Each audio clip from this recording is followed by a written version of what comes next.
Very happy good evening to all my dear students. तो आज हम लोग फिर से इनऑर्गेनिक केमिस्ट्री का एक न्यू चैप्टर स्टार्ट करने जा रहे हैं। चैप्टर है तो बहुत कंसेप्चुअल, क्योंकि इसमें बहुत सारी इंपॉर्टेंट पॉइंट्स को आपको बड़े ध्यान से सुनना होगा, लेकिन फिर मैं वही बोलूंगा, चैप्टर बहुत इजी है। लिटरली बोल रहा हूं, चैप्टर बहुत इजी है। चलिए तो स्टार्ट करते हैं स्टूडेंट। और डी ब्लॉक स्टार्ट करने से पहले जो आज हम लोग स्टार्ट करने वाले हैं डी ब्लॉक, ये आपके जैक बोर्ड में 5 मार्क्स का क्वेश्चन है। और जितने भी कॉम्पिटिटिव एग्जाम है, चाहे वो इंजीनियरिंग सेक्टर का हो या आपका मेडिकल सेक्टर का हो, हर एग्जाम में, हर कॉम्पिटिटिव एग्जाम में 2 या 3 क्वेश्चन इस ब्लॉक से पूछे जाते हैं। और क्वेश्चन होता इजी है, लेकिन कहीं कहीं कंसेप्ट हम नहीं समझ पाते हैं तो चैप्टर हम लोग का टफ हो जाता है, बोरिंग हो जाता है। तो चलिए, मैं उम्मीद करता हूं कि आप बिल्कुल फोकस कर रहे होंगे, बिल्कुल कंसंट्रेट होकर अपने घर में भी हार्ड वर्किंग कर रहे होंगे और बिल्कुल कंसंट्रेट और फोकस होकर इस वीडियो लेक्चर को आगे भी देखते रहेंगे।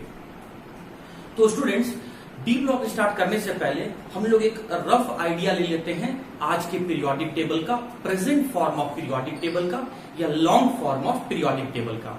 करंट में, प्रेजेंट में जो पीरियोडिक टेबल है जो हम लोग पढ़ रहे हैं, उस पीरियोडिक टेबल का नाम है long form of periodic table. मैं उसका एक रफ डायग्राम आपके सामने यहां पर बनाया हुआ हूं। एज्यूम कर लेते हैं, मान लेते हैं कि ये हम लोग का present form of periodic table है। तो present form of periodic table को 4 डिफरेंट ब्लॉक्स में क्लासिफाई किया गया है, डिवाइड किया गया है। लेफ्ट ब्लॉक को हम लोग एस ब्लॉक कहते हैं, राइट ब्लॉक को हम लोग पी ब्लॉक कहते हैं, मिडिल ब्लॉक को हम लोग डी ब्लॉक कहते हैं, और बॉटम वाले ब्लॉक को, बॉटम पोर्शन में रखे गए ब्लॉक को हम लोग एफ ब्लॉक कहते हैं। उसके बाद एस ब्लॉक में टोटल 2 ग्रुप हैं, that is first group and second group. उसके बाद स्टूडेंट डी ब्लॉक में टोटल 10 ग्रुप हैं, टोटल 10 ग्रुप है, और जिसका नोमेनक्लेचर है, नंबरिंग है इसका ग्रुप नंबर 3 से लेकर ग्रुप नंबर 12 तक, ग्रुप नंबर 3 से लेकर ग्रुप नंबर 12 तक। उसके बाद 13 से लेकर 18 ग्रुप जो है वो आपका पी ब्लॉक में है, और थर्ड ग्रुप में जो आपका 28 एलिमेंट है वो आपका एफ ब्लॉक का है। हाँ जी, तो ये जो नंबरिंग किया गया है, ये जो अरेबिक नंबर आप देख रहे हैं, ये अरेबिक नंबर तो यूपैक के द्वारा दिया गया था। अब वैसा ही एक रोमन नंबर दिया गया था मेंडलीफ के द्वारा। समय के साथ साथ उसमें कुछ मॉडिफिकेशन हुआ, बट रोमन नंबरिंग दिया गया था मेंडलीफ के अकॉर्डिंग। और मेंडलीफ के अकॉर्डिंग क्या कहेंगे कि एस ब्लॉक में भी 2 ग्रुप हैं, और वो कौन से हैं? फर्स्ट ए एंड सेकेंड ए। ये हो गया आपका एस ब्लॉक में। उसके बाद पहले आप राइट वाले पोर्शन में आ जाइए, पी ब्लॉक में आ जाइए। थर्ड ए से लेकर 8 ए नहीं बोलना है, 8, थर्ड ए से लेकर 7th ए और फिर 8, ये सारे के सारे आपके पी ब्लॉक में है। उसके बाद आज ये स्टूडेंट आपका डी ब्लॉक में थर्ड बी, ध्यान देना आप यहाँ पे, थर्ड बी से लेकर आपका 8th ग्रुप तक ये आपका डी ब्लॉक में है, और साथ ही साथ आपका फर्स्ट बी और सेकेंड बी भी यहीं पर है। तो थर्ड बी से लेकर 8th group including 1B and 2B, ये सारे के सारे आपके डी ब्लॉक में हैं। और अगर एफ ब्लॉक के बारे में बात किया जाए स्टूडेंट, तो मैं आपको पहले ही डिक्टेट कर चुका हूं, एक्सप्लेन कर चुका हूं इस चैप्टर को। तो जितने भी थर्ड बी ग्रुप में आने वाले 28 एलिमेंट हैं, उन्हें एफ ब्लॉक का एलिमेंट ही कहा जाता है। तो जब हम इस पीरियोडिक टेबल का रफ डायग्राम समझ लिए, तो अब हम लोग अपने कुछ क्वेश्चंस का आंसर यहां से हम लोग देख सकते हैं। तो पोजीशन के बारे में बात करें स्टूडेंट कि डी ब्लॉक का पोजीशन कहां है, तो middle portion of the periodic table. उसके बाद डी ब्लॉक में टोटल कितने ग्रुप हैं? डी ब्लॉक में टोटल 10 ग्रुप्स हैं, और वो ग्रुप का नंबर क्या है? आइदर 3 से 12 बोलना, ग्रुप नंबर 3 से ग्रुप नंबर 12, या फिर इसी को बोल सकते हैं third B to 8 including 1B and 2B। उसके बाद सब ग्रुप के बारे में बात करेंगे, तो आप देख सकते हैं कि जो डी ब्लॉक में जो सब ग्रुप है वो बी है, लेकिन एस और पी ब्लॉक में जो सब ग्रुप है वो ए है। तो डी ब्लॉक का सब ग्रुप क्या हो गया? बी हो गया। अब बात करते हैं स्टूडेंट पीरियड के बारे में, ध्यान से सुनना। तो आज का जो long form of periodic table है उसमें टोटल 7 पीरियड है, 7 पीरियड है। और एस ब्लॉक का एलिमेंट स्टार्ट होता है फर्स्ट पीरियड से, पी ब्लॉक का एलिमेंट स्टार्ट होता है सेकेंड पीरियड से, ये मैं सब पहले बता चुका हूं। डी ब्लॉक का एलिमेंट स्टार्ट होता है थर्ड पीरियड से नहीं, 4th पीरियड से। तो ये रहा, मान लेते हैं स्टूडेंट कि ये 4th पीरियड है, ये 5th पीरियड है, ये 6th पीरियड है और ये 7th पीरियड है। तो डी ब्लॉक स्टार्ट होता है आपका 4th पीरियड से, तब है 5th पीरियड में भी है, तब 6th पीरियड में भी है और 7th पीरियड में भी है। और जो 4th पीरियड है इसमें 10 एलिमेंट्स हैं, 5th पीरियड है इसमें भी स्टूडेंट 10 एलिमेंट्स हैं, 6th पीरियड है इसमें भी 10 एलिमेंट्स हैं और 7th पीरियड है इसमें भी आपका 10 एलिमेंट्स हैं।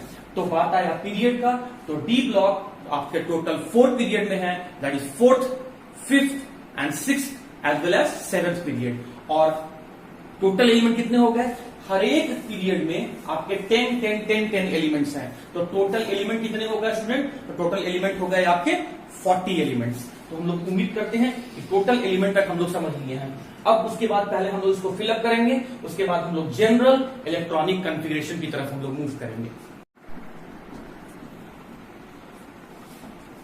ओके स्टूडेंट्स, तो जो मैंने आपको अभी समझाया उसी बात को मैं यहाँ पर लिखा हूं कि पीरियोडिक टेबल में डी ब्लॉक का पोजीशन कहाँ है, मिडिल पोर्शन। कौन कौन से ग्रुप में है, 3 से लेकर 12, या इसी को अगर आप रोमन नंबर में बोलोगे तो 3rd बी से 8 including 1st B and 2nd B. Subgroup कौन से हैं, बी है। पीरियड कौन सा है, 4th पीरियड से 7th पीरियड में। Each period contain 10 elements. D block में वैसे तो 4th पीरियड में अगर आप देखेंगे तो टोटल 18 एलिमेंट हैं, लेकिन वो टोटल 18 एलिमेंट में से 2 एलिमेंट्स एस ब्लॉक के हैं और 6 एलिमेंट आपके पी ब्लॉक के हैं। तो 2s को हटा दीजिए, एस ब्लॉक के 2 एलिमेंट्स को हटा दें आप, पी ब्लॉक के 6 एलिमेंट्स को हटा दें, तो 18 में से आपका स्टूडेंट्स यहाँ पर 8 एलिमेंट रिमूव हो गया, तो बचा कितना, 10 एलिमेंट्स। तो डी ब्लॉक के एक पीरियड में 10 एलिमेंट्स हैं। तो 4th पीरियड में 10, 5th पीरियड में 10, 6th पीरियड में 10, 7th पीरियड में 10, तो टोटल आपका 40 एलिमेंट्स हो गया। तो वही मैंने लिखा है, आपका टोटल एलिमेंट्स कितना हो गया, 40 हो गया। अब आते हैं जनरल इलेक्ट्रॉनिक कॉन्फ़िगरेशन। ये आपके एग्जाम में भी पूछा जाता है और मैं आपको एफ ब्लॉक में भी इस बात को एक्सप्लेन किया था कि जब भी आप जनरल इलेक्ट्रॉनिक कॉन्फ़िगरेशन लिखें तो लिखने का तो बहुत तरीका है स्टूडेंट, बट एक इजी फॉर्म में मैं आपको बताता हूं कि पहले आप सेल लिखें, फिर आप सब सेल लिखें और लास्ट में उसमें इलेक्ट्रॉन फिल कर दें। और अगर आपको जो अभी मैंने यहाँ पीरियोडिक टेबल बनाया था उसका रफ डायग्राम अगर आपके दिमाग में क्लियर है, तो जैसे ही हम सबसे पहले पीरियोडिक टेबल को देखते हैं तो हम लोग को जो आपको ब्लॉक दिखता है वो एस ब्लॉक दिखता है, तब उसके बाद हम डी में जाते हैं और तब उसके बाद हम लोग लास्टली पी में जाते हैं। तो चलो सबसे पहले हम लोग सेल को लिखते हैं। तो सेल को लिखेंगे तो आउटर मोस्ट सेल को हम लोग मान लेते हैं nth shell. N indicates outermost shell, n indicates valence shell. अब उसके अंदर चलो, तो अंदर चलोगे तो वो उससे कम होगा, that is n-1, n-1। S के बाद तो डी आपका आ ही जाएगा, इस ब्लॉक के बाद डी ब्लॉक तो आ ही जाएगा। तो पहले मैंने आउटर मोस्ट सेल लिखा, उसके बाद मैंने इनर सेल लिखा, जहां पर n बता रहा है outermost shell and the value of n will be started from 4th to 7th because in the long form of periodic table the D block lies from 4th period to 7th period. So the value of n will be 4 or 5 or 6 or 7. अब जब आपने shell लिख लिया, outermost shell, inner shell लिख लिया, तो cell के बाद आप सब सेल में चले और सब सेल के लिए मैंने पहले यहां पर क्या लिखा, एस, और उसके बाद क्या लिखा मैंने, डी सब सेल। जब सेल आपने लिख लिया, सब सेल आप लिख लिए, तो इलेक्ट्रॉन को फिल करते हैं स्टूडेंट। तो जब आपका एस ऑर्बिटल कंप्लीटली फिल होगा तभी आप डी ब्लॉक में आप मूव कर पाएंगे। तो एस में टोटल आपके 2 इलेक्ट्रॉन्स होते हैं, लेकिन एक्सेप्शन भी कहीं कहीं है, तो इसीलिए हम लोग यहां पर लिखेंगे या तो एस सबसेल में 1 इलेक्ट्रॉन होगा या फिर 2 इलेक्ट्रॉन होगा। जहां एक्सेप्शन इलेक्ट्रॉनिक कॉन्फ़िगरेशन वाले एलिमेंट होंगे वही आपके 1 इलेक्ट्रॉन कैरी करेंगे या कंटेन करेंगे, बाकी नॉर्मल वाले सारे के सारे में एस सबसेल में 2 इलेक्ट्रॉन होगा। उसके बाद n-1 डी सबसेल में 1 से लेकर टोटल आपका 10 इलेक्ट्रॉन होगा। क्यों? क्योंकि एक सीरीज में, एक पीरियड में टोटल 10 एलिमेंट्स हैं। टोटल 10 डी सबसेल में देखा जाए स्टूडेंट, मैं आपको यहां पर एक रफ डायग्राम बना के बता रहा हूं। मान लेते हैं कि ये डी सबसेल है और डी सबसेल में आप जानते हैं कि टोटल 5 डिफरेंट ऑर्बिटल्स होते हैं, 1st, 2nd, 3rd, 4th, 5th, तो 5 डिफरेंट ऑर्बिटल्स होते हैं। तो each orbital contain 2 electron with opposite spin. हर एक ऑर्बिटल में 2 इलेक्ट्रॉन होगा अपोजिट स्पिन के साथ। तो 5 ऑर्बिटल में टोटल 10 इलेक्ट्रॉन्स होंगे, तो टोटल 10 इलेक्ट्रॉन्स होते हैं, इसीलिए हम लोग यहां पर डी सबसेल में 1 से लेकर 10 इलेक्ट्रॉन को इंडिकेट किए हैं। उसी तरीके से एस में हम लोग यहां पर 1 से लेकर 2 इलेक्ट्रॉन इंडिकेट किए हैं। मैं फिर से इसी बात को एक बार एक्सप्लेन करता हूं, क्योंकि इलेक्ट्रॉनिक कन्फिगरेशन आपके एग्जाम में पूछे जाने का पॉसिबिलिटी है। मैं पहले सेल लिखूंगा, तब सबसेल लिखूंगा, और तब लास्ट में मैं इलेक्ट्रॉन को लिखूंगा। मैं आउटर मोस्ट सेल को n मान लेता हूं और उससे इनर वाले सेल को n-1 मान लेता हूं। सेल लिखने के बाद अब मैं सबसेल में आता हूं। सबसे पहले मैं सबसेल S लिखता हूं, उसके बाद मैं सबसेल D लिखता हूं। S subshell will contain 2 electron, तो हम लोग यहां पर 2 इलेक्ट्रॉन लिखे, लेकिन स्टूडेंट कुछ ऐसे एलिमेंट हैं जो अपने स्टेबिलिटी को बढ़ाने के लिए, स्टेबिलिटी को गेन करने के लिए वो एक्सेप्शनल इलेक्ट्रॉनिक कन्फिगरेशन भी शो करते हैं। तो जो element exceptional electronic configuration show करेगा उसके S सबसेल में 1 इलेक्ट्रॉन होंगे, बाकी नॉर्मल वाले में जो एक्सेप्शन नहीं है उसके S सबसेल में 2 इलेक्ट्रॉन कंटेन करेंगे। अच्छा, डी में आप जैसा कि अभी मैंने बताया कि D subshell contain 5 different orbital, each orbital contain 2 electron with different spin या opposite spin, so the d subshell a total contains of 10 electron. तो इसीलिए d सबसेल में टोटल 10 इलेक्ट्रॉन होता है, इसीलिए मैं यहां पर 1 से लेकर 10 इलेक्ट्रॉन तक लिखा हूं। जहां पर n बता रहा है वैलेंस सेल, n-1 बता रहा है इनर सेल, ये s और d बता रहा है सबसेल, और उसके ऊपर जो नंबर्स लिखे हुए हैं ये आपके नंबर्स इलेक्ट्रॉन को बता रहा है। The value of n will start from 4 to 7 because the elements of D block starts from 4th period to the 7th period। अब आता है student nomenclature of D orbital. ध्यान से देखिए, the D subshell contains 5 different orbitals, 1 2 3 4 5। अब इस 5 orbital का नाम क्या है स्टूडेंट? इसका नाम है DXY, इसका नाम है DYZ, इसका नाम है DXZ, मैं ऊपर लिख रहा हूं, इसका नाम है DX2 Y2, और इसका नाम है DZ2। और अगर आप एक पॉइंट में यहां पर और जोड़ देता हूं, shape of D orbitals, shape of D orbital, ये जितने भी D ऑर्बिटल हैं इनका अगर शेप के बारे में बात करेंगे स्टूडेंट, तो इनका शेप होता है double dumbbell, double dumbbell, double dumbbell, double dumbbell. Orbital के बारे में क्या आप एक बात और याद रखेंगे कि each orbital will contain 2 electron but with opposite spin. Each orbital will contain 2 electron but with opposite spin. Each orbital will contain 2 electron but with opposite spin. अगर एक का स्पिन क्लॉकवाइज है तो दूसरे का स्पिन एंटी क्लॉकवाइज होगा, anti clockwise होगा। Each orbital will contain 2 electron with opposite spin. तो ये था स्टूडेंट इंट्रोडक्शन वाला पॉइंट, जो उम्मीद करता हूं आपको समझ।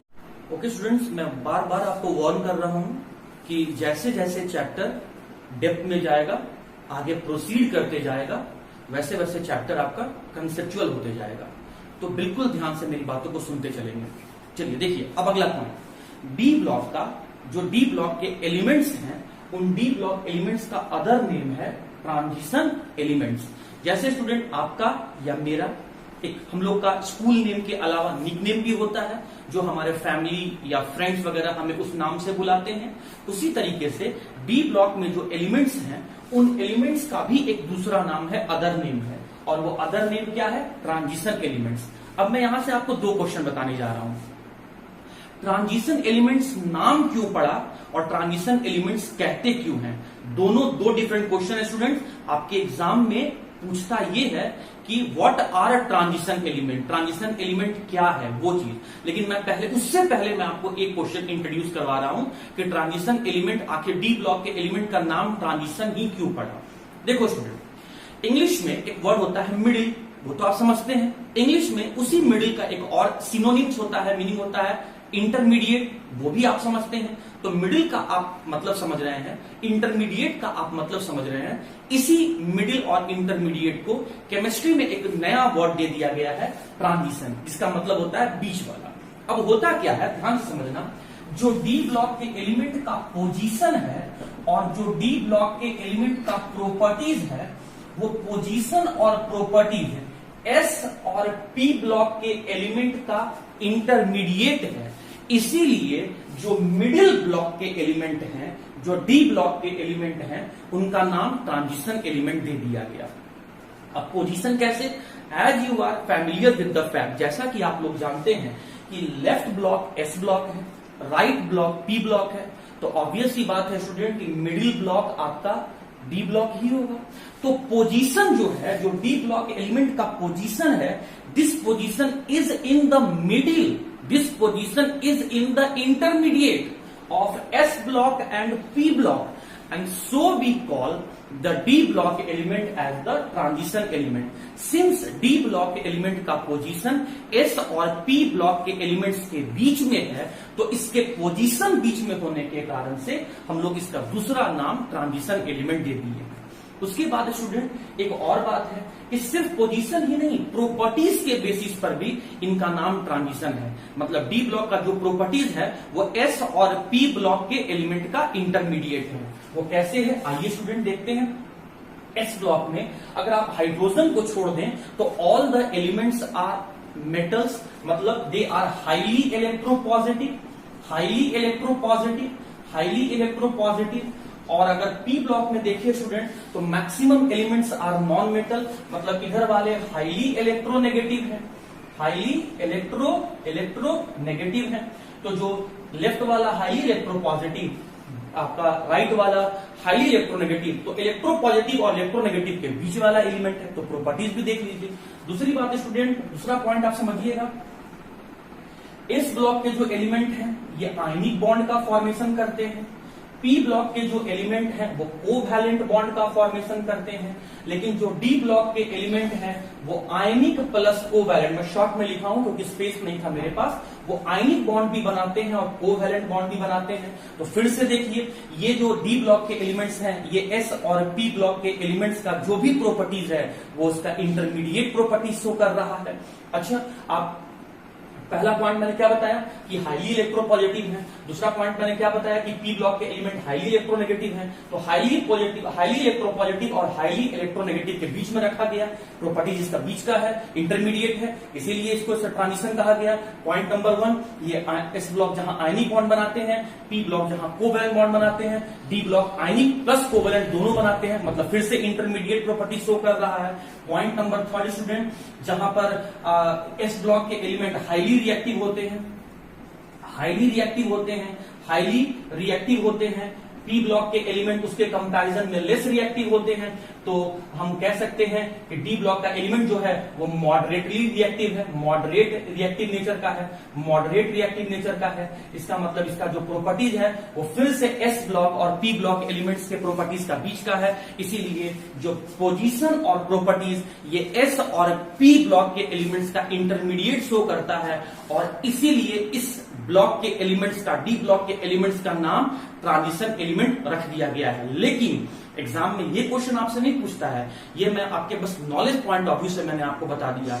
एग्जाम में क्वेश्चन पूछता है व्हाट आर ट्रांजिशन एलिमेंट्स, किन एलिमेंट्स को ट्रांजिशन एलिमेंट्स कहा जाता है वो आप बताएं, और साथ ही साथ ये आंसर भी उस क्वेश्चन में मेंशन करना होगा कि पीरियोडिक टेबल में टोटल कितने ट्रांजिशन एलिमेंट्स हैं। तो आइए इन दोनों क्वेश्चन को हम लोग, ओके स्टूडेंट्स, तो इस चैप्टर का सबसे पहला क्वेश्चन और वेरी इंपॉर्टेंट क्वेश्चन हम लोग वो डिस्कस करने जा रहे हैं कि व्हाट आर ट्रांजिशन एलिमेंट, हम किस एलिमेंट को ट्रांजिशन एलिमेंट कह सकते हैं। तो चलिए इस बात को समझते हैं।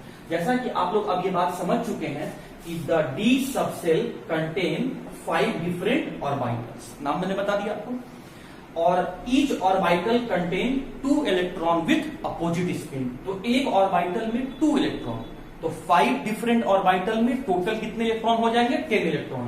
तो अगर मैं कह रहा हूं कि ये फुलफिल्ड कंडीशन में है तो इसका मतलब इसमें टोटल 10 इलेक्ट्रॉन है, मतलब ये D10 कॉन्फ़िगरेशन शो करेंगे। अगर मैं कह रहा हूं कि ये हाफ फील्ड है तो इसका मतलब हो गया स्टूडेंट कि ये D5 कॉन्फ़िगरेशन शो करेगा, मतलब इसमें 5 इलेक्ट्रॉन्स होंगे। अब 1 से लेकर 10 तक का कोई भी नंबर एक्सेप्ट 5 एंड 10, मतलब तुम D1 ले लो, D2 ले लो, D3 ले लो, D4 ले लो, D5 नहीं क्योंकि वो हाफ फील्ड हो गया, D6 ले लो आप, D7 ले लो, D8 ले लो, D9 ले लो, बस D10 नहीं क्योंकि फुल फील्ड हो जाएगा। तो D1 से लेकर D9 एक्सेप्ट D5, इस अगर इतने इलेक्ट्रॉन्स फुलफिल्ड हैं तो इस तरह के कंफिगरेशन को हम लोग कहेंगे पार्शियली फिल्ड कंफिगरेशन।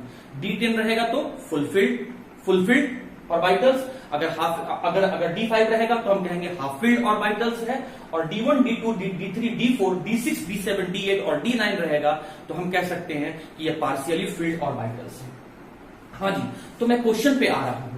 मैं ये बेसिक बता दिया, अब मैं क्वेश्चन पर आता हूं कि ट्रांजिशन एलिमेंट्स किसको कहते हैं। वैसे एलिमेंट जिसके ग्राउंड स्टेट में या फिर स्टेबल ऑक्सीडेशन स्टेट में D10 कॉन्फ़िगरेशन नहीं हो, मतलब फुलफिल्ड ऑर्बिटल नहीं हो। मैं फिर से रिपीट कर रहा हूं, वो सभी एलिमेंट डी ब्लॉक में रहने वाले वो सभी एलिमेंट जिसका ग्राउंड स्टेट में या फिर स्टेबल ऑक्सीडेशन स्टेट में D10 कॉन्फ़िगरेशन नहीं हो, मतलब उसमें टोटल 10 इलेक्ट्रॉन नहीं हो, मतलब वो फुलफिल्ड कंडीशन में नहीं हो, तो वैसे डी ब्लॉक के एलिमेंट को हम लोग ट्रांजिशन एलिमेंट कहेंगे। आपको दोनों केस चेक करना होगा, पहले न्यूट्रल स्टेट में चेक करना होगा, मतलब ग्राउंड स्टेट में, और अगर मान लो कि ग्राउंड स्टेट में D10 आ जाता है मान लो, तो फिर आप उसके ऑक्सीडेशन स्टेट में, स्टेबल ऑक्सीडेशन स्टेट में चेक करना।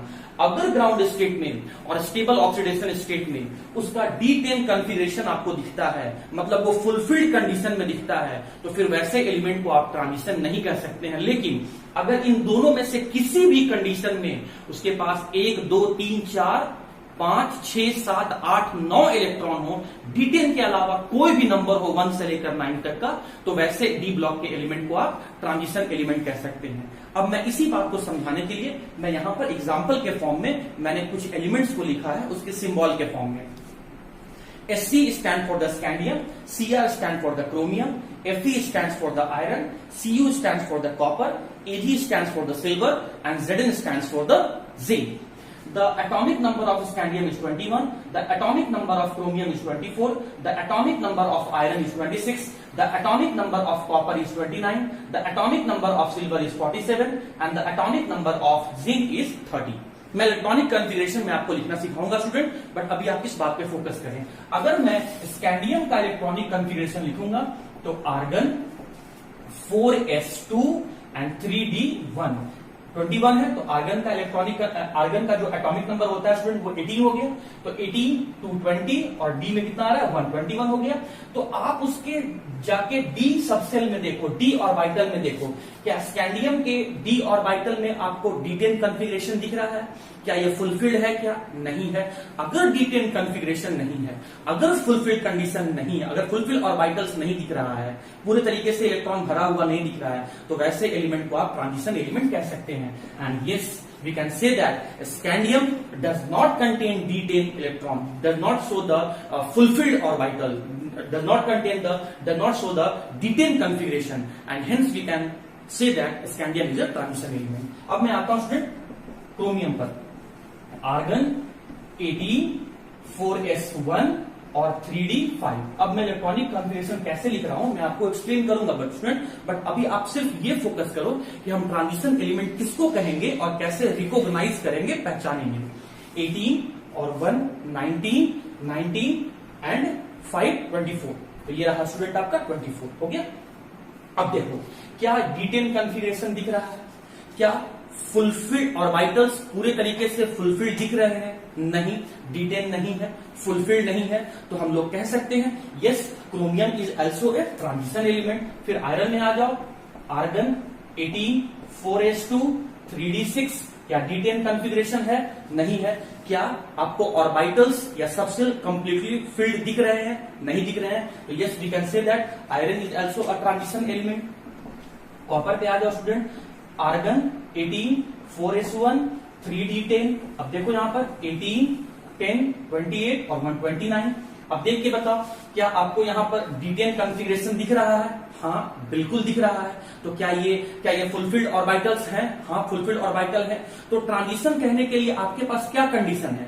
D10 नहीं होना चाहिए, फुलफिल्ड ऑर्बिटल्स नहीं होना चाहिए। लेकिन अगर ग्राउंड स्टेट में आपको दिखता है तो एक बार स्टेबल ऑक्सीडेशन स्टेट में भी चेक कर लो। तो भाई कॉपर का जब मैंने देखा ग्राउंड स्टेट में न्यूट्रल है, मैंने इसके ऊपर कोई चार्ज नहीं दिखाया है, कॉपर को जब मैंने न्यूट्रल स्टेट ग्राउंड स्टेट में दिखा तो उसका डिटेन कॉन्फ़िगरेशन दिख रहा है। तो अब मैं चेक करूंगा second condition, that is oxidation state में। स्टूडेंट आपको पता होगा कि कॉपर जो है वो +1 और +2 ऑक्सीडेशन स्टेट भी शो करता है। कॉपर जो है वो +1 और +2 ऑक्सीडेशन स्टेट भी शो करता है। तो कॉपर का मैं अब स्टेबल ऑक्सीडेशन स्टेट 2+ में ले रहा हूं, डाइवैलेंट स्टेट में मैं लेने जा रहा हूं। मुझे 2 इलेक्ट्रॉन को रिमूव करना है, तो पहले मैं वहां से इलेक्ट्रॉन रिमूव करूंगा जो वैलेंस सेल होगा। और वैलेंस सेल को पहचानने का तरीका क्या है, उस सेल का वैल्यू सबसे बड़ा वैल्यू होगा, बिगर वैल्यू होगा।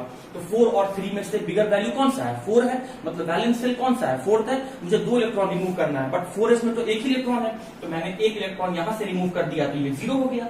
फिर मैं एक इलेक्ट्रॉन यहां से रिमूव करूंगा तो मुझे टोटल 2 इलेक्ट्रॉन को रिमूव करना है। तो जब 10 में से एक इलेक्ट्रॉन मैंने रिमूव किया तो ये 9 हो गया। अब आप चेक करो क्या स्टेबल ऑक्सीडेशन स्टेट में उसका डिटेन कॉन्फ़िगरेशन है, नहीं। क्या स्टेबल ऑक्सीडेशन स्टेट में क्या वो फुलफिल्ड ऑर्बिटल्स है, नहीं है। तो कहता है कि जिस डी ब्लॉक के एलिमेंट्स का ग्राउंड स्टेट में या ऑक्सीडेशन स्टेबल ऑक्सीडेशन स्टेट में डिटेन कॉन्फ़िगरेशन ना हो, फुलफिल्ड ऑर्बिटल्स ना हो, वैसे सभी एलिमेंट्स को we can say the transition elements. Since copper का +2 स्टेज में, डाइवैलेंट स्टेज में D9 कॉन्फ़िगरेशन है, वो फुलफिल्ड ऑर्बिटल को नहीं शो कर रहा है, hence we can say that the copper is also a transition element but not in the ground state, it is a transition element in the +2 stage in the divalent. हम लोग अब इतने elements को check करने के बाद हम लोग कुछ और एग्जांपल्स ले लेते हैं। सिल्वर Ag सिंबल है, एटॉमिक नंबर 47। हम लोग अभी ये न्यूट्रल स्टेट में है, ग्राउंड स्टेट में है, तो ग्राउंड स्टेट में इसका हम लोग इलेक्ट्रॉनिक कॉन्फ़िगरेशन लिखते हैं। क्रिप्टन 36, मैं इलेक्ट्रॉनिक कॉन्फ़िगरेशन आपको लिखना बता दूंगा स्टूडेंट, बट अभी आप सिर्फ ट्रांजिशन एलिमेंट्स किसको कहेंगे उस पर फोकस करो। 36 5s1 4d10, 36 10 46 और 147। अब देखो क्या डिटेन कॉन्फ़िगरेशन शो कर रहा है, हाँ बिल्कुल शो कर रहा है। ग्राउंड स्टेट में तो डिटेन कॉन्फ़िगरेशन शो कर रहा है, मतलब ग्राउंड स्टेट में तो फुलफिल्ड ऑर्बिटल्स को शो कर रहा है। इसका मतलब ग्राउंड स्टेट में तो इसको हम लोग ट्रांजिशन एलिमेंट नहीं कह सकते हैं। लेकिन स्टूडेंट अब हम लोग इसी बात को हम लोग चेक कर लेते हैं इसके ऑक्सीडेशन स्टेट में। तो ऑक्सीडेशन स्टेट में चेक करेंगे तो Ag+ और Ag2+ मोनोवैलेंट और डाइवैलेंट दोनों स्टेट में चेक कर लेते हैं। चलिए हम लोग डाइवैलेंट स्टेट में चेक करते हैं Ag+। अब अगर हम लोग 2 इलेक्ट्रॉन को यहां से रिमूव करेंगे तो एक इलेक्ट्रॉन हमने 5s से रिमूव किया तो ये 0 हो गया। फिर एक इलेक्ट्रॉन हम लोग 4d से रिमूव करेंगे तो ये हो गया आपका D9।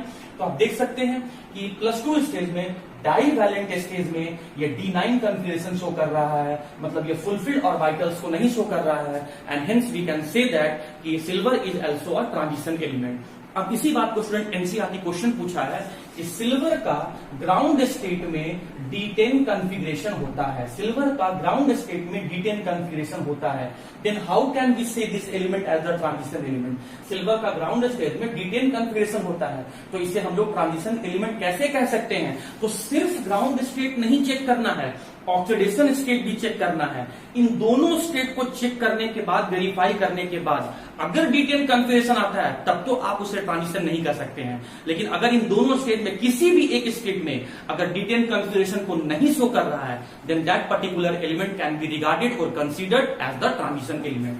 तो सिल्वर को भले ही ग्राउंड स्टेट में ट्रांजिशन नहीं कर सकते हैं, लेकिन डाइवैलेंट स्टेट में, ऑक्सीडेशन स्टेट में उसके पास D9 कॉन्फ़िगरेशन है, फुलफिल्ड ऑर्बिटल्स नहीं है, इसीलिए हम लोग सिल्वर को ट्रांजिशन एलिमेंट कह सकते हैं। तो कॉपर सिल्वर दोनों का एग्जांपल मैंने बता दिया। अब स्टूडेंट मैं क्या कर रहा हूं, कुछ और एग्जांपल्स यहां पे कंसीडर कर रहा हूं। जिंक, कैडमियम, मरकरी और कोपरनीशियम, ये 112 एटॉमिक नंबर वाला एलिमेंट है। जिंक का एटॉमिक नंबर 30, कैडमियम का एटॉमिक नंबर 48, मरकरी का एटॉमिक नंबर 80 एंड कोपरनीशियम का एटॉमिक नंबर 112। ये जितने भी 4 एलिमेंट हैं, ये 4th पीरियड का, 5th पीरियड का, 6th पीरियड का, 7th पीरियड का, ये पीरियोडिक टेबल के 12th ग्रुप में है। ये जो एलिमेंट हैं ये पीरियोडिक टेबल के 12th ग्रुप में है, या फिर हम कह सकते हैं 2nd B ग्रुप में है। तो आइए इसका भी इलेक्ट्रॉनिक कॉन्फ़िगरेशन लिख के चेक कर लेते हैं कि ये एलिमेंट आपका ट्रांजिशन एलिमेंट है कि नहीं। तो जिंक का जब हम लोग इलेक्ट्रॉनिक कॉन्फ़िगरेशन लिखेंगे तो ये हो जाएगा स्टूडेंट आपका आर्गन 4s2 3d10। हाँ जी, तो देखिए मैंने ये न्यूट्रल स्टेट में लिखा है, ग्राउंड स्टेट में लिख रहा हूं, तो आर्गन का 18 और 10 28 और 2 30 हो गया। तो आप देख के बताओ क्या डिटेन कॉन्फ़िगरेशन है, मतलब ग्राउंड स्टेट में तो जिंक को भी हम ट्रांजिशन नहीं कर सकते हैं। अब देख सकते हैं स्टूडेंट कि जिंक, कैडमियम, मरकरी और कॉपरनीशियम सेकंड डी ग्रुप का है, इसका मतलब ये एक ही ऑक्सीडेशन स्टेट शो करता है, +2 मतलब डाईवैलेंट स्टेट। तो जिंक का आप डाईवैलेंट स्टेट में चेक कर लेते हैं, मतलब 2 इलेक्ट्रॉन को लूज करवाना है, तो पहले हम वहां से इलेक्ट्रॉन को लूज करवाते हैं जो वैलेंस सेल होता है, आउटर मोस्ट सेल होता है, और उस वैलेंस सेल को पहचानने का तरीका, इसमें सेल का वैल्यू सबसे बड़ा है, तो 3 और 4 में बड़ा वैल्यू कौन सा है, 4, वैलेंस सेल कौन सा हुआ 4। अब हमको कितना इलेक्ट्रॉन रिमूव करना है, 2 इलेक्ट्रॉन को रिमूव करना है। क्या 4 सेल में 2 इलेक्ट्रॉन है, हाँ जी, तो पूरा का पूरा यहीं से रिमूव कर दिए, तो ये हो गया 0। तो डाईवैलेंट स्टेज में भी इसका D10 कॉन्फ़िगरेशन है, न्यूट्रल में भी D10 था और डाईवैलेंट में भी D10 है, मतलब ग्राउंड में भी इसका D10 कॉन्फ़िगरेशन था, और ऑक्सीडेशन स्टेट मतलब डाईवैलेंट स्टेज में भी ये D10 कॉन्फ़िगरेशन शो कर रहा है। तो दोनों का दोनों स्टेज में ये D10 कॉन्फ़िगरेशन शो कर रहा है, इसीलिए हम लोग जिंक को ट्रांजिशन एलिमेंट नहीं कर सकते हैं। Then why zinc can, question आता है why zinc can not be regarded as the transition element, because zinc in the ground state as well as in the +2 oxidation state, divalent state, shows the D10 configuration, shows the fulfilled orbitals, and hence we cannot say it as the transition element। उसके बाद student आप cadmium का देख लें, krypton 5s2 4d10 36 1046 और 248, cadmium का फिर से D10 कॉन्फ़िगरेशन आ रहा है, मतलब लेकिन किसमें आ रहा है, न्यूट्रल स्टेज में। अब हम डाईवैलेंट स्टेज में चेक कर लेते हैं, सेकंड बी ग्रुप का है तो +2 ऑक्सीडेशन स्टेट ये भी चेक करता है, तो CD +2 स्टेज में चेक कर लेते हैं, कैडमियम को डाईवैलेंट स्टेज में चेक कर लेते हैं, 2 इलेक्ट्रॉन मैंने 5s से निकाला, लेकिन तब भी D10 कॉन्फ़िगरेशन है, तब भी फुलफिल्ड ऑर्बिटल्स ही बता रहा है, मतलब कैडमियम को भी हम लोग ट्रांजिशन एलिमेंट नहीं कर सकते हैं। अब आता है स्टूडेंट आपका मरकरी, जेनॉन 54 4f14 5d10 और 6s2, देख सकते हैं 54 और 14 68 10 78 और 2 80 हो गया। अब देखो यहां पर मरकरी का फिर से D10 कॉन्फ़िगरेशन दिखा रहा है, लेकिन कब, ग्राउंड स्टेट में। +2 ऑक्सीडेशन स्टेज में चेक कर लो, तो मरकरी को जब आप +2 डाईवैलेंट स्टेज में चेक करेंगे तो उस कंडीशन में मर्क्यूरिक स्टेट में आप चेक करेंगे, तो यहाँ पर आप सबसे पहले इलेक्ट्रॉन किससे निकालेंगे, 4 5 से कि 6 से, क्योंकि बैलेंस से यहाँ पर 6 है, तो यहाँ पर 6s0 हो गया। तो +2 स्टेज में भी D10 कॉन्फ़िगरेशन ही शो कर रहा है, मतलब ग्राउंड स्टेट हो जाए चाहे आपका +2 स्टेट हो जाए, उसमें ये D10 कॉन्फ़िगरेशन शो कर रहा है, फुलफिल्ड ऑर्बिटल शो कर रहा है। और हमें तो वैसे एलिमेंट चाहिए जो इन दोनों स्टेज में D10, मतलब इन दोनों में से किसी एक में या दोनों में D10 कॉन्फ़िगरेशन ना शो करे, लेकिन जिंक, कैडमियम और मरकरी ये तीनों एलिमेंट हैं वो D10 कॉन्फ़िगरेशन शो कर रहा है, मतलब ये ट्रांजिशन एलिमेंट नहीं कह सकते हैं। अब आता है स्टूडेंट आपका कॉपरनीशियम, तो इसका भी इलेक्ट्रॉनिक कॉन्फ़िगरेशन हम लोग लिख लेते हैं स्टूडेंट, देखिए ध्यान से देखिए आप, कॉपरनीशियम का radon 5f14 6d10 and 7s2, calculate कर लें। रेडॉन का एटॉमिक नंबर 86 और 14 कितना हो गया 100, और 100 + 10 कितना हो गया 110 और 2 112, तो देख सकते हैं इसका एटॉमिक नंबर 112 हो गया।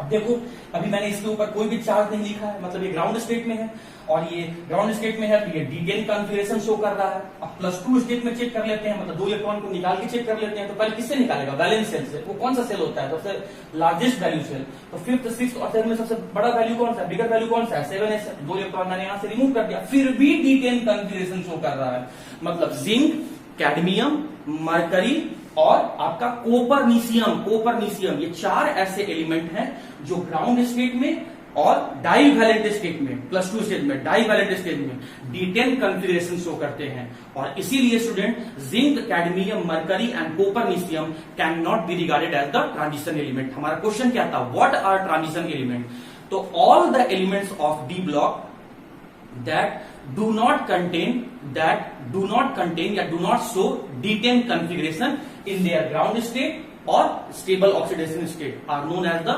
transition element।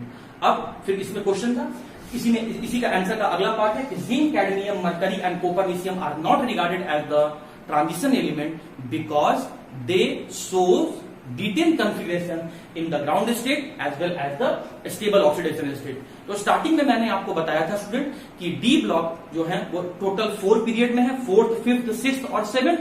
4th पीरियड में कितने D ब्लॉक के एलिमेंट है 10, फिफ्थ में 10, सिक्स में 10 और सेवंथ में 10, मतलब डी ब्लॉक के टोटल एलिमेंट कितने हैं? 4। डी ब्लॉक के टोटल एलिमेंट कितने हैं? 40।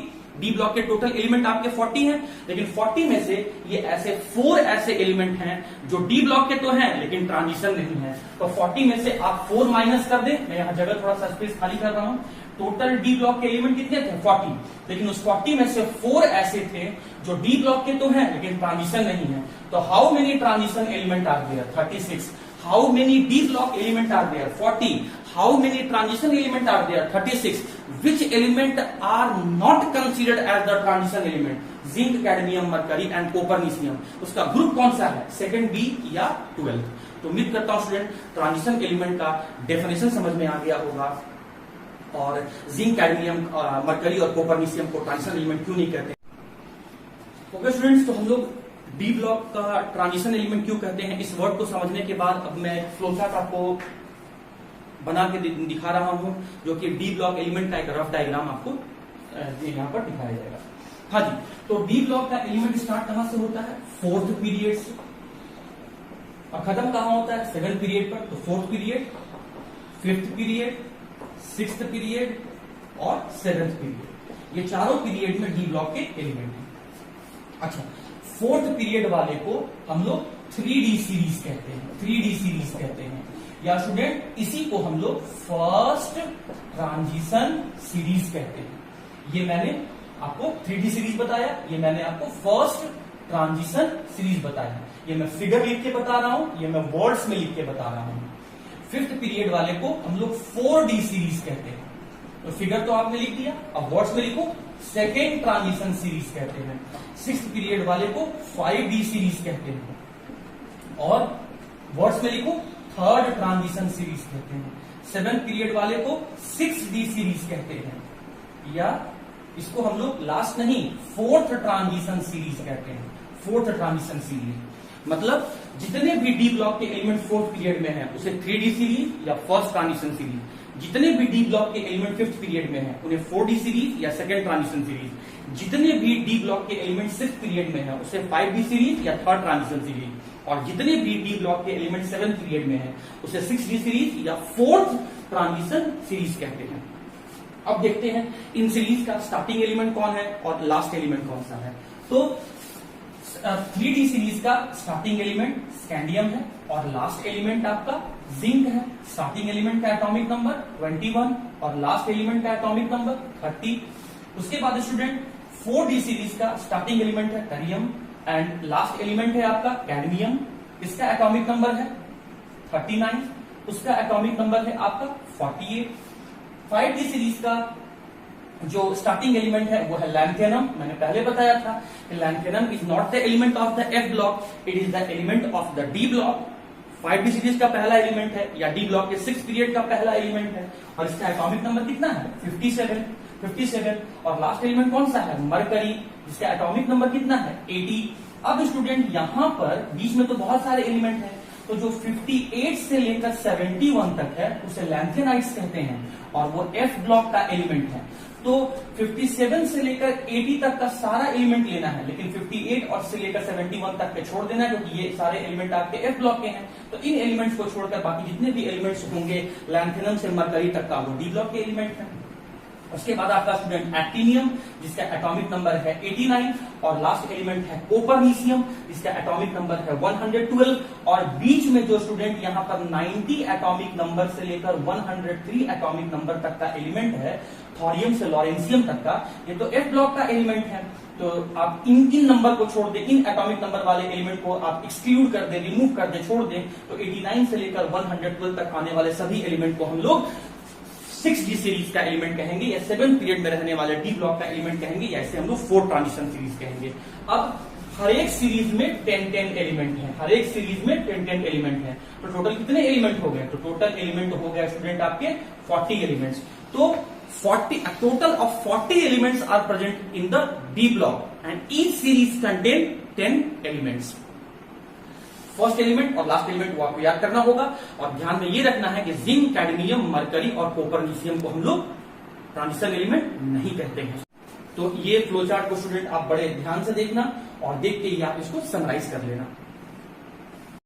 तो अब इस डी ब्लॉक के रिलेटेड, ट्रांजिशन एलिमेंट के रिलेटेड कुछ और इंफॉर्मेटिव बात मैं आपको समझाता हूं, आप समझेंगे बात। देखो, पीरियोडिक टेबल के 12th ग्रुप में या फिर सेकेंड बी ग्रुप में रहने वाले जो डी ब्लॉक के एलिमेंट हैं, जिंक, कैडमियम, मरकरी, कोपरनीशियम, 30, 48, 80 और 112 एटॉमिक नंबर, इन सभी एलिमेंट को हम लोग, बहुत इंपॉर्टेंट ध्यान सुनना, सूडो ट्रांजिशन मेटल या एलिमेंट कहते हैं।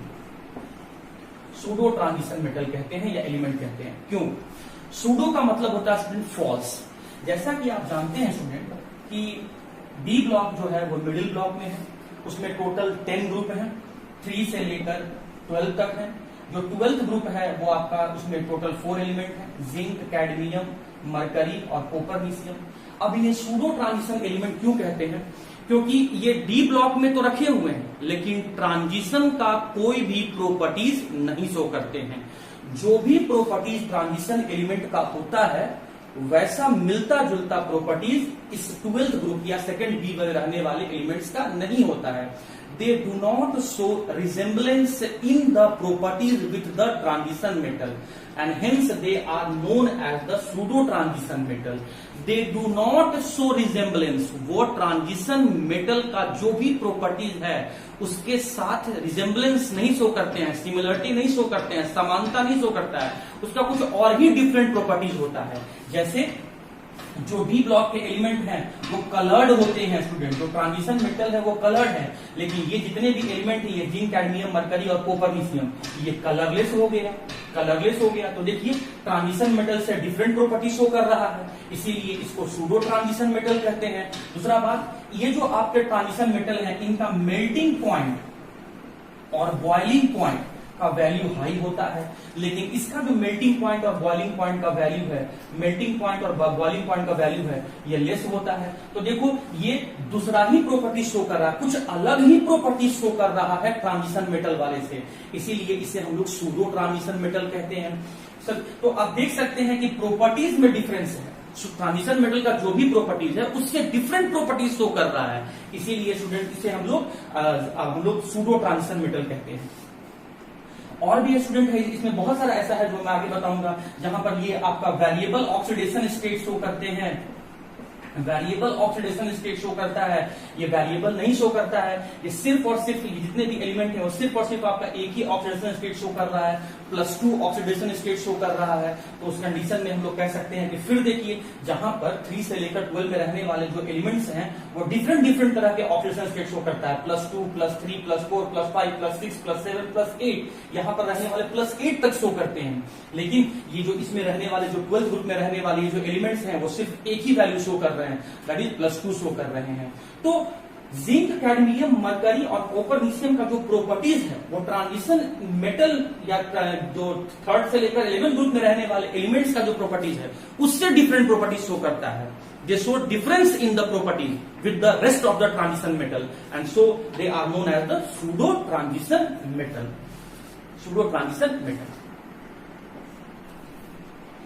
उसी तरीके से स्टूडेंट जो 11th ग्रुप में रहने वाले एलिमेंट है या फर्स्ट बी में रहने वाले जो एलिमेंट है, कॉपर, सिल्वर, गोल्ड, ये सभी एलिमेंट का यूज सिक्का बनाने में किया जाता है, कॉइन्स बनाने में किया जाता है और इसीलिए इन एलिमेंट्स को हम लोग क्वाइनेज मेटल्स कहते हैं या ग्रुप ऑफ क्वाइनेज मेटल्स कहते हैं। दूसरी बात, जो आपका 10th ग्रुप है या कह सकते हैं 8 में सभी नहीं, क्योंकि 8 ग्रुप में टोटल 9 एलिमेंट है स्टूडेंट, तो इसमें हम लोग सिर्फ ले रहे हैं 10th ग्रुप वाले में।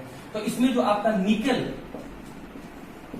पैलेडियम और प्लैटिनम है, इसे यूज किया जाता है for the catalyst, as the catalyst use किया जाता है, एज द कैटालाइटिक हाइड्रोजिनेशन। जब हम ऑर्गेनिक केमिस्ट्री में रिडक्शन करवाते हैं किसी कंपाउंड का, हाइड्रोजन को जोड़ते हैं तो उस समय कैटलिस्ट के फॉर्म में हमें निकल, पैलेडियम और प्लैटिनम लिया जाता है। जैसे फॉर एग्जांपल स्टूडेंट मान लो कि मैंने यहाँ पर एक कंपाउंड लिया, एक मॉलिक्यूल लिया अल्कोहल का, और इस अल्कोहल का मैं रिडक्शन करवाने जा रहा हूँ, मतलब हाइड्रोजन के साथ रिएक्शन करवाने जा रहा हूँ, हाइड्रोजन के साथ रिएक्शन करवाने जा रहा हूं, मतलब रिडक्शन करवाने जा रहा हूं, या हाइड्रोजन को ऐड करने जा रहा हूं, तो मुझे कैटलिस्ट के फॉर्म में या तो निकल लेना होगा, या तो पैलेडियम लेना होगा, या तो प्लैटिनम लेना होगा। और फिर जब आप अल्कोहल का करवाएंगे, रिडक्शन करवाएंगे, तो ये फाइनली आपका अल्केन में कन्वर्ट हो जाएगा, ये फाइनली आपका अल्केन में कन्वर्ट हो जाएगा जब अल्कोहल का आप रिडक्शन करवाएंगे। तो जब कभी भी हमें हाइड्रोजन के साथ रिएक्शन करवाना होता है, किसी भी कंपाउंड का हाइड्रोजन के साथ रिएक्शन करवाना होता है, उसमें हाइड्रोजन जोड़ना होता है या फिर उसका हाइड्रोजिनेशन करना होता है, तो हमें कैटलिस्ट के फॉर्म में हमें निकल, पैलेडियम या प्लैटिनम लेना होता है, मतलब 10th ग्रुप का एलिमेंट लेना होता है, या हम कह सकते हैं कि 8 रोमन नंबर में 8 ग्रुप का एलिमेंट लेना होता है। तो दोनों बात से आप कंफ्यूज मत होना, ये आपका इधर अरेबिक नंबर है स्टूडेंट और ये आपका रोमन नंबर है। तो 12th ग्रुप वाले को या सेकंड बी ग्रुप वाले को सूडो ट्रांजिशन मेटल कहते हैं, 11th या फर्स्ट बी ग्रुप वाले को क्वानेट मेटल कहते हैं, 10th या 8th ग्रुप वाले को हम लोग इसी से हम लोग यूज करते हैं in the form of the catalyst and hence called as the catalytic, use in the catalytic hydro. Okay students, तो अब हम लोग 4th पीरियड, 5th पीरियड और 6th पीरियड और 7th पीरियड में रहने वाले जो ट्रांजिशन मेटल्स हैं, जो डी ब्लॉक के मेटल हैं, उसको हम लोग ट्रिक के फॉर्म में याद कर लेते हैं। देखिए मैंने पहले लिखा है 4th पीरियड, उसे ही हम कहते हैं 3D सीरीज, या उसे ही हम कहते हैं फर्स्ट ट्रांजिशन सीरीज। तो इसमें कौन कौन से एलिमेंट है? Scandium, titanium, vanadium, chromium, manganese, iron, cobalt, nickel, copper, zinc. The 4th period या 3D सीरीज या first transition series start from the atomic number 21 to 30। उसके बाद 5th पीरियड, जिसे हम 4D सीरीज भी कहते हैं या सेकंड ट्रांजिशन सीरीज कहते हैं, इसमें देखिए कौन कौन सा एलिमेंट है? Yttrium, zirconium, niobium, molybdenum, technetium, ruthenium, rhodium, palladium, silver और कैडमियम। नाम अगर याद होता है स्टूडेंट तो अच्छी बात है, नहीं याद होता है तो फिर इसमें वरी होने का, परेशान होने की कोई बात नहीं है, आप सिंबल याद रख लें, दैट्स ऑल। हाँ जी, 6th पीरियड जिसको हम लोग 5D सीरीज या थर्ड ट्रांजिशन सीरीज कहते हैं, उसमें भी टोटल आपके 10 एलिमेंट्स हैं, लैंथेनम से लेकर आपका मरकरी तक, दैट इज आपका एटॉमिक नंबर 57 से लेकर आपका 80 तक। लेकिन ध्यान रखना है कि जो आपका 58 से आपका 71 तक है वो डी ब्लॉक का नहीं है, वो आपका एफ ब्लॉक का एलिमेंट है। क्या थोड़ी lanthanum, hafnium, tantalum, tungsten, rhenium, osmium, iridium, platinum, gold और मरकरी। तो इसे हमें याद रखना है। हाँ जी, देखिए ट्रिक स्टूडेंट 11th क्लास में ही आप लोग को बता दिया गया होगा, बट फिर भी मैं ट्रिक को समराइज करवा देता हूं। सचिन तेंदुलकर, देखिएगा, Sachin Tendulkar is a very good cricketer and man. Sachin Tendulkar is a very good cricketer and man. और आप जानते हैं स्टूडेंट कि सचिन तेंदुलकर को जो है क्रिकेट में गॉड कहा जाता है और कई लोग उनके फैन हैं, और ये भी मानते हैं कि आज भी अगर उनके फैन हैं जो बहुत ब्लाइंडली उनको सपोर्ट करते हैं, और ये भी मानते हैं कि भले उनका इतना भी एज हो गया है फिर भी अगर आज भी वो ग्राउंड पे क्रिकेट खेलने के लिए आए तो फिर से वो सेंचुरी बनाएंगे, क्योंकि उनसे एक्सपेक्टेशन बहुत ज्यादा हो जाता है। तो वही लोगों का कहना है, मैं उसी बातों को ट्रिक में जोड़ दिया हूं। Sachin Tendulkar is a very good cricketer and man, और अगर ग्राउंड पे अगर आ गए तो फिर से कोई नया सेंचुरी जमाएगा। Sachin Tendulkar is a very good cricketer and man, फिर से कोई नया सेंचुरी जमाएगा। सेकंड वाला आप ट्रिक देख लीजिए, 5th पीरियड या 4D सीरीज या सेकंड ट्रांजिशन सीरीज का ट्रिक देख लीजिए। यारी जरा निभा मौत तक, यारी जरा निभा मौत तक, रुकावट राह में पड़े तो आग में कूद जा, रुकावट राह में पड़े तो आग में कूद जा। 6th पीरियड या 5D सीरीज या थर्ड ट्रांजिशन सीरीज में जो 10 एलिमेंट्स हैं एटॉमिक नंबर 57 से लेकर 80 तक का, उसका ट्रिक आप देख लीजिए स्टूडेंट क्या है। ला हफ्ता, हफ्ता समझते हैं आप लोग, ला हफ्ता वरना रे, उधर इधर पिटाई और होगी, उधर इधर पिटाई और होगी। ला हफ्ता वरना रे, उधर इधर पिटाई और होगी। तो स्टूडेंट ये था आपका ट्रिक जो मैं 10 एलिमेंट्स का आपको याद करवा दिया। अब मैं आपको इलेक्ट्रॉनिक कॉन्फ़िगरेशन लिखना सिखाता हूं, जिससे प्रैक्टिस आपको घर में खुद से।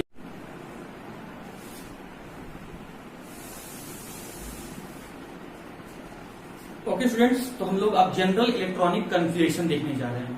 देखो 11th में मैंने बहुत डिटेल से आपको इसके बारे में बताया था, बट अब समय नहीं है कि हम लोग उतना डिटेल से अब इसको एक्सप्लेन करें। शॉर्टकट मैट्रिक्स के फॉर्म में आप इलेक्ट्रॉनिक कन्फिगरेशन को लिख सकते हैं, और लिखना आपको आना चाहिए स्टूडेंट। कम से कम 3D सीरीज का जो 4th पीरियड में जो डी ब्लॉक के 10 एलिमेंट्स हैं स्कैंडियम से लेकर जिंक तक, उसका इलेक्ट्रॉनिक कन्फिगरेशन आपको लिखना आना चाहिए। मैं शॉर्ट ट्रिक में आपको बता देता हूं। देखो स्टार्टिंग में आज मैंने आपको बताया कि जब मैं जनरल इलेक्ट्रॉनिक कन्फिगरेशन लिखूंगा तो सेल, सबसेल और इलेक्ट्रॉन लिखूंगा। आउटर सेल को मैंने n माना, उसके इनर सेल को मैंने n-1 माना। आउटर सबसेल को मैंने s माना और उसके इनर सबसेल को मैंने d माना। s सबसेल में या तो एक इलेक्ट्रॉन होंगे या तो 2 इलेक्ट्रॉन होंगे, और d सबसेल में टोटल 1 से लेकर 10 इलेक्ट्रॉन होंगे। अब मेरी बात को समझो, देखो मैं सिर्फ अभी इसके लिए बता रहा हूं, हर सीरीज के लिए अलग अलग है। जो element exceptional electronic configuration show करेंगे उसके s सबसेल में 1 इलेक्ट्रॉन होंगे। तो बात आया कि इसमें से कौन कौन एक्सेप्शन है। एक्सेप्शन है स्टूडेंट कॉपर और आपका क्रोमियम। मैंने क्या किया है कि 3D सीरीज में जो टोटल 10 एलिमेंट्स है उसको मैंने 5 में डिवाइड करके दोनों तरफ लिख दिया हूं। Scandium, titanium, vanadium, chromium, manganese को मैंने यहां तक लिखा है, मतलब 21 से 25 तक मैंने यहां लिखा है। Iron, cobalt, nickel, copper, zinc 26 से लेकर 30 तक मैंने यहां लिखा है।